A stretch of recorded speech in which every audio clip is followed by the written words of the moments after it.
Então, pessoal, boa noite. Vamos começar aqui o nosso capítulo 13. Não saiba a vossa mão esquerda o que a vossa mão direita dá.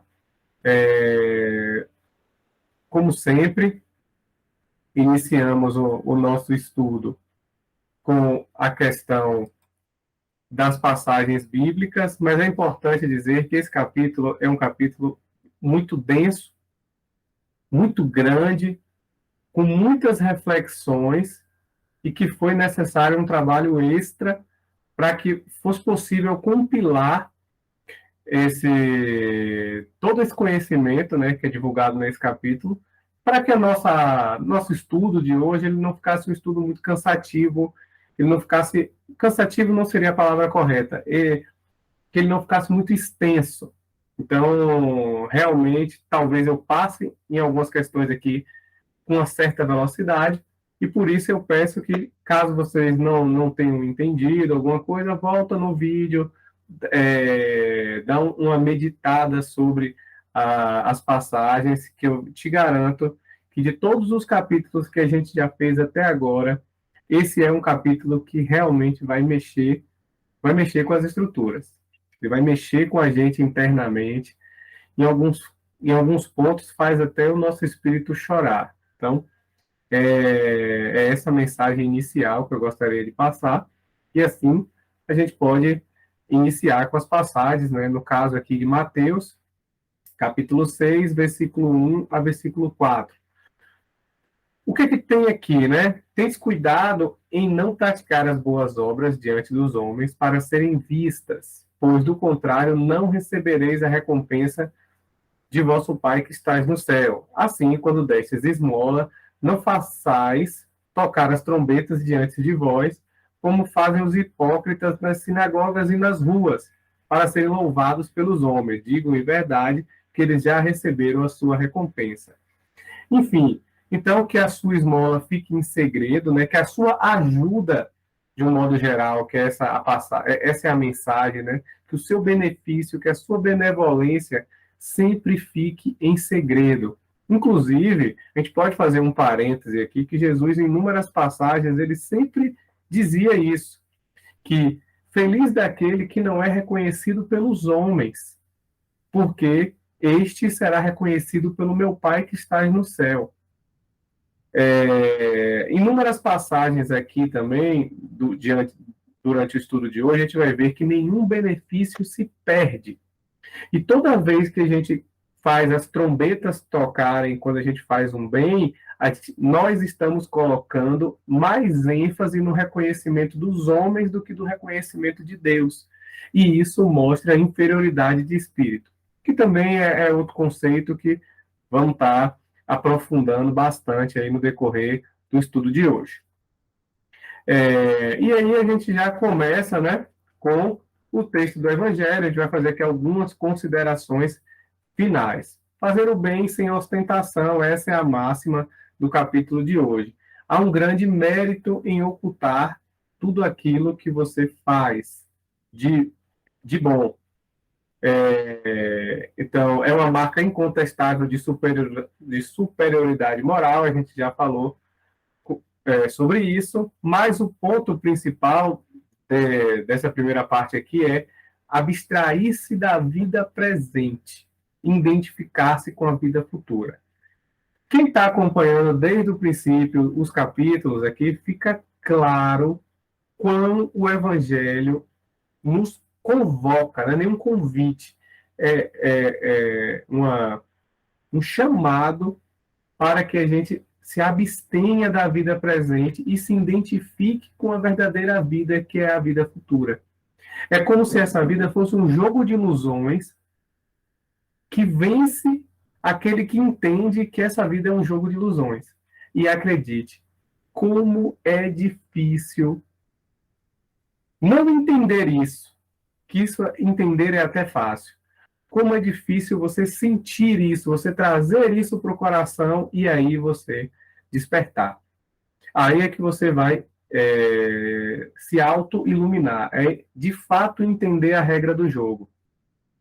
Então, Olha só o que é que ele fala aqui, ó. Numa palavra, você se coloca acima da humanidade. Então, o que que seria a humanidade? Um conjunto de características específicas de natureza humana. Ou seja, você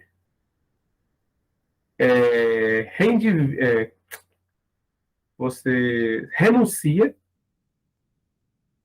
às suas características humanas. Você renuncia à sua própria vida, entendendo que a sua vida não é a sua vida é a vida futura.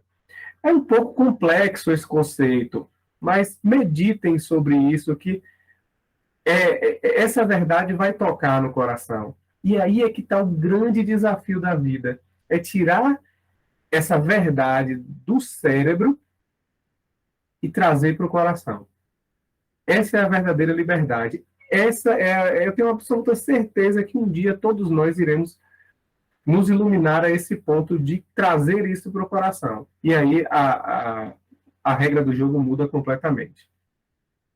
Então, aquele que prefere, né, ao de Deus a aprovação dos homens, coloca mais nos homens, né, do que em Deus. E isso é inferioridade moral. A gente já falou sobre isso também. Quando os que de público dão grandes somas e que, entretanto, as ocultas não dariam só uma moeda. Então, aqui é uma reflexão, né? Quando você está diante de multidões, você é o grande e generoso. Mas quando você está oculto, e jamais esqueça de que Deus tudo vê. Então, quando você está no oculto, não daria nada. Então, você está alimentando o quê? Seu ego, sua vaidade. E Deus não passa nada sem o olhar de Deus. E é isso também uma outra coisa que a gente precisa trazer para a razão, trazer para a lógica matemática. A gente pode enganar as pessoas ao nosso redor, a gente pode enganar até a nós, mas a gente jamais engana a Deus. Não existe a possibilidade de enganar a Deus. Então não faz sentido você pensar que ao esconder vai estar escondendo de Deus que tudo vê. Então, isso fere a lógica, isso fere o raciocínio linear, digamos assim. Foi por isso que Jesus declarou: os que fazem o bem ostentosamente já receberam sua recompensa. Deus nada lhe deve, a não ser a punição do seu orgulho, ou seja, você faz algo desse porte e você adquire dívidas. Por quê? Porque você alimenta seu orgulho. E quanto mais você alimentar seu orgulho, mais distante você estará da liberdade, né? De sair da prisão que é a terra, conceito este que a gente já discutiu também inúmeras vezes em outros capítulos. Então, não saber o que sua mão esquerda, o que dá a mão direita, é uma imagem que caracteriza admiravelmente a beneficência, ou seja, a disposição de ajudar o próximo, modesta, que não é ambiciosa. Aí aqui tem uma reflexão que é legal fazer. Se os benfeitores orgulhosos já não são bem vistos por Deus, ou já não são bem vistos pelos homens, quando você é descoberto que você só fazia aquela caridade porque os holofotes estavam ao seu redor, imagine perante Deus. Imagine perante Deus. Algumas coisas, né, que a gente pôde viver, inclusive na época das chuvas, né, da calamidade que teve na Bahia. Quantas pessoas que faziam caridade só para estar ali no holofote e que, quando os outros percebiam, geravam um certo clima de um mal-estar ali. Então, se entre os homens já gerava aquele mal-estar, imagine perante Deus. O pensamento aqui que a gente fecha aquele slide. E ainda nas considerações finais, a gente só está aquecendo os motores aqui. E qual poderá ser a recompensa do que faz pesar os seus benefícios sobre aquele que recebe, ou seja, que te impõe que você reconheça? Meu amigo, aí você já sabe, né? Aí a coisa fica muito pior, ou seja, eu faço a caridade e exijo que a pessoa reconheça que eu fiz a caridade. eu a humilho ainda com essa atitude. Olha o que o Evangelho vem trazer para a gente. Oh, para esse, nem mesmo a recompensa terrestre existe, porque ele se vê privado da grata satisfação de ouvir bendizer-te o seu nome. E este é o seu primeiro castigo. Ou seja, esse aí está todo errado, esse aí está completamente errado. A beneficência, quase não sai, hein? Praticada sem ostentação, tem duplo mérito, ou seja, material e moral. Mas já deu para perceber.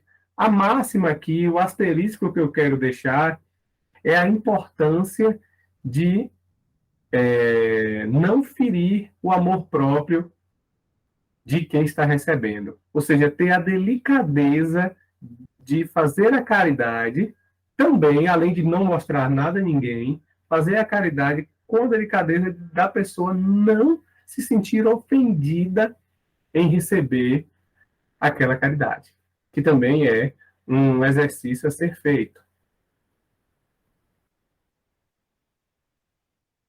A verdadeira caridade é delicada e engenhosa em dissimular o benefício. Isso aqui é uma passagem que vai se caracterizar bastante nesse capítulo.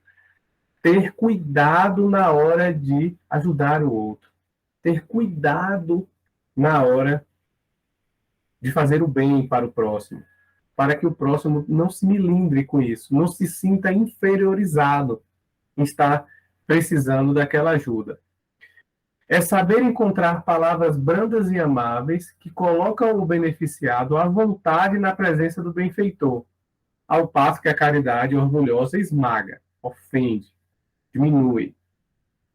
Aí é que vem a passagem. A verdadeira generosidade adquire toda a sublimidade, a grandiosidade, ou seja, quando o benfeitor inverte os papéis, procurando meios de se configurar como o beneficiário diante daquela prestação de serviço.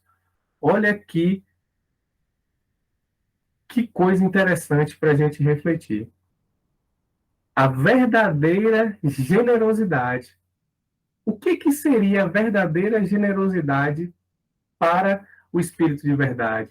Seria justamente fazer o bem e mostrar para a pessoa que recebe o bem que, na verdade, quem recebeu o bem fui eu.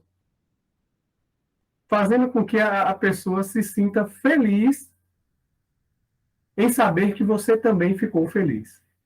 Aí você zerou o jogo. Uma coisa para a gente estar refletindo também, que ficou muito forte nesse capítulo. Aqui eu não vou ler, deixei, depois vocês podem até bater um print nessa questão, que justamente ilustra o que eu acabei de falar. Um exemplo de uma mãe que leva uma filha, que descobre que existe uma família precisando de ajuda, e aqui é um convite que o Evangelho faz para a gente, de que a gente não espere que as pessoas venham ao nosso encontro, porque existem muitas pessoas que estão sofrendo calados, sofrendo, como o próprio Evangelho diz aqui, despercebidos. Ninguém está percebendo que essas pessoas estão passando grandes necessidades, sejam elas materiais ou sejam elas psicológicas mesmo. Então, são essas pessoas que os verdadeiros trabalhadores do Cristo têm que ir ao encontro e não esperar que chegue. E quando chega e você não faz nada, calma, porque essa vai doer no coração e eles vão falar sobre isso aqui, mas é lá na frente. Então, a ideia é vamos procurar os irmãos que estão sofrendo e vamos ajudá-los de uma forma que essa ajuda transpareça para eles que somos nós que estamos sendo ajudados. É esse o grande convite desse capítulo. É essa a grande meditação desse capítulo. É arregaçar as mangas e ir para cima e buscar essas pessoas. E aí aqui no caso, para só finalizando aquele estudo de caso, né, da mãe com a filha, aí uma certa vez, uma das crianças, né, que ela beneficiou, a reconheceu na rua. E aí ela, na hora que falou, quando ela ia meio que escancarar, que é aquela pessoa que me ajuda, aí a mulher fala, silêncio, não diga a ninguém. Falava assim Jesus. Ou seja, ela mesma queria permanecer no anonimato. Ela mesma não queria que ninguém soubesse que ela era aquele anjo naquela família, que tanto precisava. Então, é um exemplo prático, né, que o Evangelho traz. É bom fazer uma observação que nem sempre o Evangelho traz exemplos práticos. Então, se o Espírito de verdade decidiu trazer um exemplo prático, é justamente falando assim, meu amigo, não tem mais desculpa. Você já sabe exatamente o que você tem que fazer. É por esse caminho aqui. Então vai. Agora já está meio que desenhado o que você tem que fazer. Então por isso que eu também fiz questão de deixar aqui para depois printar e vocês possam ler com calma toda essa passagem aqui deste capítulo. E aqui outra passagem, né, o óbolo, né, aquela moeda de pequeno valor, ou seja, o que que importa mais? O que que importa? Aquelas grandes oferendas, né? Então, Lucas, aqui está em Marcos, capítulo 12, 41 a 44, Lucas, capítulo 21, de 1 a 4. Então, essa é uma passagem clássica, né? Que a viúva deixa ali, né? O óbolo, né? As moedas ali de pouco valor, e ela deu, ela deu o que faltava. Ou seja, aquilo ali vai fazer falta para ela. Então, aquilo teve mais peso para Jesus, porque como é que eu posso dizer? Ela tirou do dela para melhorar a vida dos irmãos, né? Enquanto os outros deram o supérfluo, apesar de grandes quantidades, eram o supérfluo. Então, pesa menos. A ideia é justamente essa aqui. Aí vem as reflexões. Lembre-se de que o óbolo do pobre, ou seja, aquelas moedas ali do pobre, que dá privando-se do necessário, pesa mais para Deus do que o ouro do rico sem se privar de nada. Entretanto, será só com dinheiro que a gente pode secar lágrimas? E porque eu não tenho dinheiro, eu tenho que me ficar completamente inativo? É uma reflexão, é um pensamento. E o que que o Evangelho vem trazer para a gente? Não, gente, isso é desculpa. A falta de dinheiro é desculpa, porque todo aquele que sinceramente quer ser útil vai encontrar múltiplas formas de ser. A gente já discutiu isso em capítulos anteriores. Tem muita gente que vive em castelos e precisam de um ombro amigo. Então, ele não está precisando de dinheiro. Ele está precisando de um amigo, de uma palavra de incentivo. E mesmo você, sem dinheiro, não é capaz de dar essa palavra, então procure amparar das múltiplas formas que você tem. Às vezes a gente está querendo ter todas as peças do jogo, esquecendo que a gente tem que aprender a jogar bem com as peças que tem. Então a gente tem que saber fazer bem ao máximo que a gente puder com as peças disponíveis. Se eu tenho dinheiro, é uma peça disponível. Se eu tenho meu tempo, é outra peça disponível, que por sinal está lá naquele estudo de caso também, quando a filha vai perguntar para a mãe que ela quer doar também.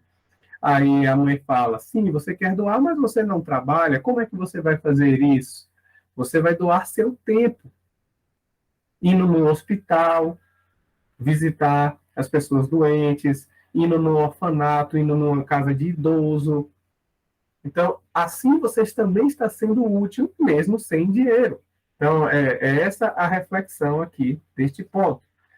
Não dispõem todos a falta de dinheiro. Tudo bem, não tem dinheiro, mas você não tem trabalho, você não tem força, você não tem tempo, você não pode tirar uma parte do seu repouso para dar para o próximo.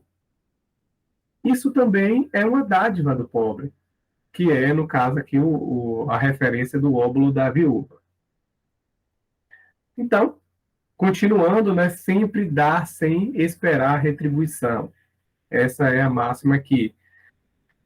Lucas 14, versículo 12 a 15. O que Jesus quis dizer com aquela máxima do jantar? Então, quando a gente for dar um jantar, quando a gente for dar uma ceia, não convida os amigos, não convida amigo, não convida irmão, não convida parente, vizinho rico, nada disso. Convida quem? Convida os pobres, os estrupiados, os coxos, os cegos. Aí vem aquela máxima, pô, peraí, Jesus não quer que eu fique próximo dos meus amigos? Não quer que eu fique próximo das pessoas que eu tenho uma afinidade até mesmo espiritual? Lógico que não, gente. Não se deve levar ao pé da letra a passagem da Bíblia.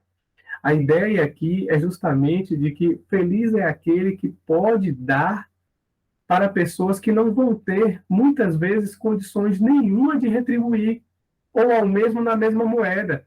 Se eu faço um banquete gigantesco para os moradores de rua e não quero nada em troca, só pela felicidade de fazer isso, eu estou em linha com essa passagem do Evangelho, porque é dar sem esperar nada em troca. A essência dessa passagem é justamente isso.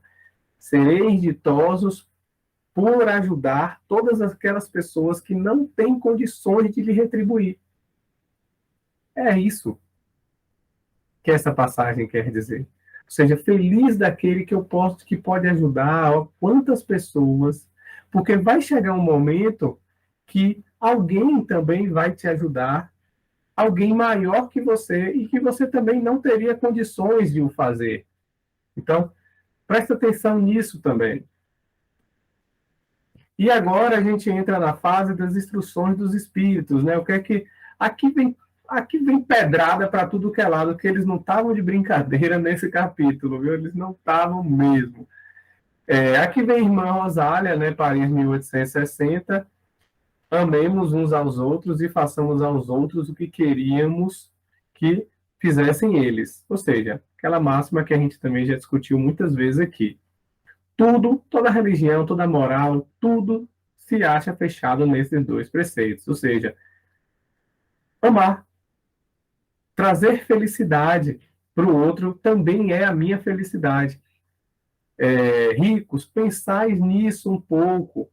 Auxiliais os infelizes o melhor que pudestes, dais para Deus um dia possa lhe retribuir. Ou seja, fazer o máximo que eu puder, principalmente para aquelas pessoas que não podem me retribuir, que um dia eu vou ser retribuído. E aqui a irmã vai dizer: se vocês pudessem saber a alegria que eu experimentei no além, aqueles que na última instância me foram dados a servir.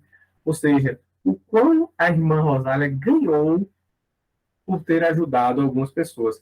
Não consegue imaginar o tamanho dessa alegria. É isso que ela está querendo dizer aqui. Amai, portanto, o vosso próximo, amai como a vós mesmos, pois sabeis agora que repelindo um desgraçado, talvez esteja repelindo uma pessoa que te foi cara em outra vida. Gente, a vida é realmente uma caixinha de surpresa. Às vezes a gente está tratando mal a pessoa que mais nos tratou bem em outra vida. É um negócio meio assim. Então, moral da história: trate bem todas as pessoas. Inclusive, vai ter uma máxima aqui em relação às crianças abandonadas nos orfanatos, que muitas vezes você está pensando: eu estou fazendo caridade para aquela criança, eu estou tirando ela de lá. De fato, mas muitas vezes também é um dever, porque em outra vida, talvez aquela criança foi a quem te tirou. Então, você não está fazendo, entre aspas, mais do que a sua obrigação. Então, esses emaranhados da vida que realmente são coisas que abrem a nossa mente em relação a outras dimensões até. Lembrai-vos de tudo o que já vos tenho dito. Tende presente sempre que, repelindo o pobre, talvez esteja repelindo um espírito que te foi caro, e que nesta vida se encontra numa posição inferior à sua. Encontrai aqui um dos pobres da terra, a quem por felicidade eu puder auxiliar algumas vezes, e agora eu te imploro auxílio. Ou seja, O espírito era tão grande, que aqui eu ajudei algumas vezes, mas lá eu implorava pela ajuda. Olha como a dança das cadeiras, né, vão acontecendo. E aí, vamos lá, no espírito protetor, Lyon, 1860. Meus amigos, há muito dentre vós tenho ouvido dizer: como hei de fazer caridade se a miúde nem tenho o disponível por mim? Mesma máxima que a gente já discutiu. Então, a gente pode ajudar não apenas com dinheiro, mas pode ajudar por pensamentos, podemos ajudar com palavras, então, preces. Então, aquela máxima que a gente também já discutiu em slides anteriores. Agora aqui o Adolfo, bispo de Argel. Pudessem, meus amigos, por ter por única ocupação tornar felizes os outros. Imagine se o seu trabalho fosse esse. É isso que ele quer dizer. Feliz daquele que tem por única obrigação, por única ocupação do seu dia, tornar as outras pessoas mais felizes. Compreendei, aí ele vai dizer que nenhuma festa mundana chega próximo da felicidade, de trazer felicidade para as outras pessoas, e compreendei as obrigações que tendes para com vossos irmãos. Ide ao encontro do infortúnio, o que a gente também já falou em slides passados. Ide em socorro, sobretudo das misérias ocultas, porque estas são as mais dolorosas. Então, isso foi um chamado que este capítulo fez, para que a gente não ficasse apenas a ajudar os que aparecem para nós. Esses são mais do que a nossa obrigação, dever, mas que a gente fosse atrás, que a gente buscasse, que a gente investigasse os que estão ocultos.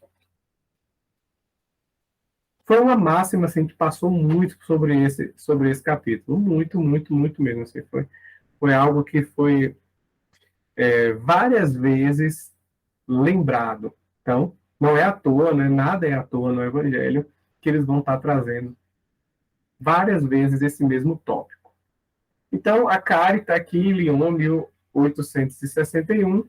Sede bons e caridosos, essa é a chave dos céus, chaves que tende em vossas mãos, ou seja, só depende de nós ter a chave do céu. E o que é a chave do céu? Ser bom e caridoso. Só mudando o português aqui para ser mais claro impossível. Então, toda felicidade se contém no preceito: amai-vos uns aos outros. Eu já falei isso algumas vezes, mas não me custa relembrar. Não à toa, quando Jesus se despede dos discípulos, Jesus vai lá e fala: amai-vos uns aos outros. Se essa parte não fosse a parte mais importante de tudo que Jesus fez, ele certamente não teria dito ali, naquele momento ali, reunindo todo mundo. Então, essa é a chave da felicidade, da eterna felicidade. Então, não pode a alma elevar-se a altas regiões espirituais, senão pelo devotamento para com o próximo. Então, esquece. Não dá para sair daqui se a gente não for bom. Não dá para sair daqui se a gente não tiver a caridade com a máxima, a bandeira máxima a ser erguida. E aí, a Carica, ela vai além, ela vai dizer, ó, leia o Evangelho, leia a Bíblia, leia as palavras de devotamento de Jesus e sinta. Você quer um tapa na cara, sinta. Sim, não passe o olho assim, não. Sinta, medite, traga para dentro. Isso. E trazendo mais para dentro, trazendo com mais força, né, para dentro, ser mais persuasivo, mais constante na propagação, coragem de ir para cima, coragem de se abster dessa vida em prol da vida futura. É esse sempre o convite. É esse sempre o convite. Que é difícil. É difícil. É difícil, meu amigo, é difícil, é difícil, é difícil, é difícil. Mas pelo menos a gente já sabe, já está na mente. A gente já agora tem que descer.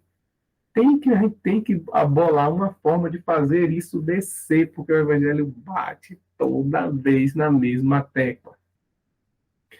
A caridade, ao contrário, liga o benfeitor ao beneficiado e se disfarça de todos os modos. Ou seja, aqui a ideia para diferenciar o que é caridade do que é esmola. Entendeu? Então, a ideia da caridade é justamente ligar, e a esmola, às vezes, é ofender. E aqui a gente vai lá no João, né, em Lyon, 1861, que o produto de vossas obras se destine a socorrer os vossos irmãos em Deus.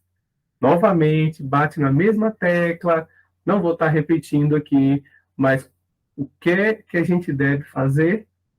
Socorrer os vossos irmãos. O objetivo para zerar o jogo. Todos vós podem dar qualquer coisa que te pertença, vocês podem dividir.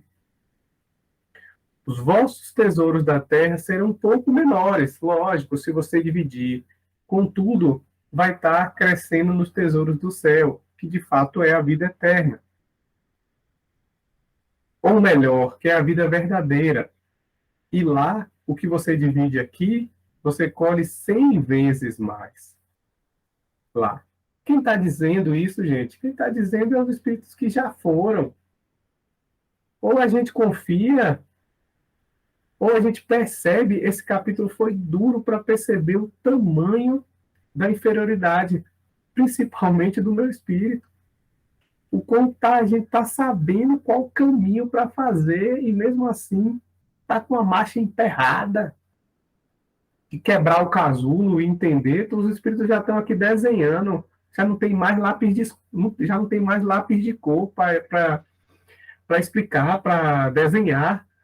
Eu acho que eles têm muita paciência com a gente, viu? Sinceramente. E aqui vem o Miguel, o Bordeaux 1862. Essa é dura. Rapaz, essa é dura, viu? Essa eu vou ler devagar, porque essa vai doer. Temei conservar-vos indiferentes, quando puderdes ser úteis. A tranquilidade comprada, à custa de uma indiferença culposa, é a tranquilidade do Mar Morto, no fundo de cujas águas se escondem a vasa fétida, ou seja, um vaso com odor muito ruim, e a corrupção, ou seja, a corrupção no sentido de decomposição de matérias orgânicas, de putrefação. O que é que o Miguel está querendo dizer aqui para a gente? Que toda vez que a gente é exposto a uma possibilidade, a uma prova de dividir, a uma prova de auxiliar, e a gente se nega por conveniência, a gente finge que não vê, a gente compra uma tranquilidade custosa. E se você meditar sobre essa passagem, vai doer. Um espírito familiar. Todo mínimo começar a pedir perdão, passar um mês aí pedindo perdão por todas aquelas pessoas que você foi indiferente. Que você poderia ter virado o jogo e por conveniência você, não, eu já bati minha cota de auxílio do dia, não vou mais ajudar. Agora não, eu estou cansado. Olha quantas questões a gente pode estar pensando, né? Quão custoso é essa tranquilidade? Quão cara é essa tranquilidade? Essa realmente, eu lembro quando eu refleti essa mostra o quão todos nós, né? Mas o quão eu ainda tenho um caminho vasto para percorrer. Ainda falta muito, muito mesmo. Um espírito familiar, né? Paris, eu disse que eles iam bater. Paris, 1860. Meus irmãos, amai os órfãos, isso aqui a gente já falou, né? Eu até já citei, justamente que esse espírito da criança abandonada, que já sofreu bastante, mas também pode ser uma pessoa que já te ajudou muito em outra existência. Então, você está praticando a caridade? Tá. Porque você até não sabe dessa ligação. Pelo menos você esqueceu dessa ligação nessa existência. Mas você está cumprindo seu dever, você está ajudando quem te ajudou. Então, tá tudo certinho. E a ideia é saber que todo mundo tem direito à caridade. Então, o que a gente tem mesmo é que se ajudar para que a gente possa também ajudar o planeta nesse processo de transição. E aqui, para a gente dar uma fechada no estudo de hoje, também foi uma passagem muito importante que eu acho que resume bem todo o capítulo, que foi do Guia Protetor, Vicentes, 1862. Presta atenção no que é que ele vai dizer aqui.